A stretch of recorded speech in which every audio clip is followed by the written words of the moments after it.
बहुत समय पहले की बात है। एक साधु अपनी पत्नी के साथ नदी के तट पर रहता था।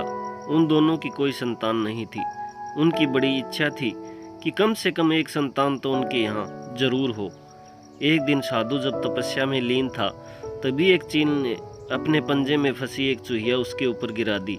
साधु ने उस चूहिया को घर ले जाने का निश्चय किया, लेकिन उससे पहले उसने एक लड़की में बदल दिया। उस लड़की को देखकर साधु की पत्नी ने पूछा, कौन है ये? इसे कहाँ से लाए हो? साधु ने पत्नी को पूरी बात बताई। उसकी पत्नी बहुत प्रसन्न हुई और वह बोली, तुमने उसे जीवन दिया, इसलिए तुम ही इसके पिता हुए, और इस तरह मैं भी उसकी माँ हुई। हमारे यहाँ कोई संतान नहीं थी, इसलिए भगवान ने इसे हमारे पास भेजा है। जल्दी ही वह बच्ची एक सुंदर युवती बन गई। जब वह 16 साल की हुई तो साधु और उसकी पत्नी ने उसका विवाह करने का निश्चय किया। साधु ने सूर्य देवता का आह्वान किया।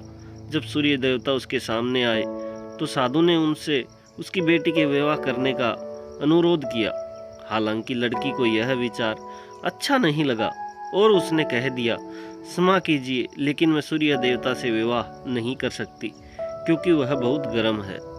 निराश साधु ने सूर्य देवता से कहा कि अब वे उसकी लड़की के लिए कोई सुयोग्य वर सुझाएं। सूर्य देवता ने कहा, बादलों के देवता से आपकी लड़की की जोड़ी सही बैठेगी, क्योंकि वह धूप की गर्मी से उसकी रक्षा कर सकते हैं। साधु ने अब बादल देवता से उसकी लड़की के विवाह करने का अनुरोध किया। इस बार भी लड़की ने विवाह से इनकार कर दिया और बोली, मैं इस काले व्यक्ति से विवाह नहीं करूंगी। इसके अलावा बादलों की गरज से मुझे भी डर लगता है। साधु फिर से उदास हो गया।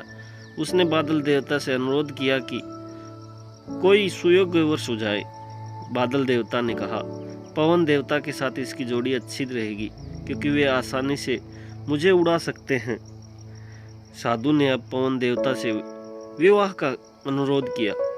इस बार भी लड़की ने विवाह से इनकार कर दिया और बोली, मैं ऐसे अस्थिर व्यक्ति से विवाह नहीं कर सकती जो हर समय यहाँ वहाँ उड़ता रहता हो।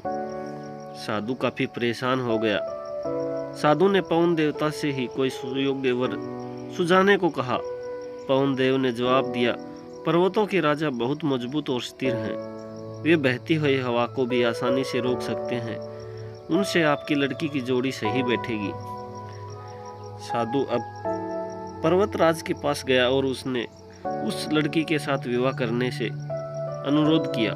हालांकि इस बार भी लड़की ने विवाह करने से इनकार कर दिया और कहा, मैं ऐसे किसी व्यक्ति से विवाह नहीं कर सकती जो इतना कठोर और ठंडा हो। लड़की ने साधु से किसी नरम वर को खोजने से को कहा। साधु ने पर्वतराज से सलाह मांगी। पर्वतराज ने जवाब दिया, किसी चूहे के साथ ही आपकी लड़की की जोड़ी अच्छी रहेगी, क्योंकि वह नरम भी है और आसानी से किसी पर्वत में भी बिल बना सकता है। इस बार लड़की को वर पसंद आ गया। साधु काफी हैरान हुआ और बोला, भाग्य का खेल कितना निराला है। तुम मेरे पास एक चूहिया के रूप में आई थी और मैंने ही तुम्हें लड़की का रूप दिया। चूहिया के रूप में जन्म लेने के कारण तुम्हारे भाग्य में चूहे से ही विवाह करना लिखा था और वही हुआ। भाग्य में जो लिखा है वही हुआ। साधु ने फिर से प्रार्थना शुरू कर दी और लड़की को दोबारा चूहिया बना दिया। तो दोस्तों, समझ तो गए ही होंगे कि भाग्य में जो लिखा होता है हमें वही मिलता है।